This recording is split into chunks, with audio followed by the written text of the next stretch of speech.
அந்த 3 dragon template இருக்கும்ல, அந்த 3 டிராகன் டெம்ப்ளேட்டை நீங்க எந்த படத்துக்கு போடலாம் அப்படின்னா, நாயகனுக்கு தான் போடலாம். ஓகேங்களா?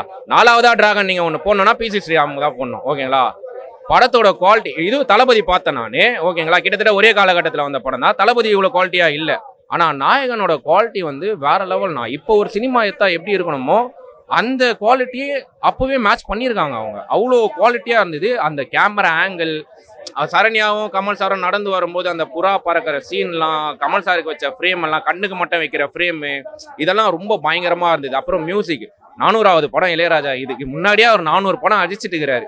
ஆனா இந்த படத்துல ஒரு படிக்கு மேல அடிச்சிருக்காரு.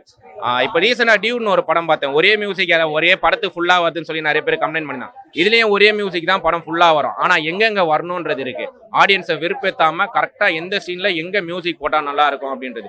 இன்னொன்னு நீங்க எங்க மியூசிக் போடக்கூடாதுன்றதே நீங்க இளையராஜா கிட்ட தான் கத்துக்கணும். இளையராஜா, மணிரத்னம் இந்த இடத்துல மியூசிக் போடக்கூடாதுன்னா போடக்கூடாது. ஆடியன்ஸ் வெறுப்பாயிடுவோம்.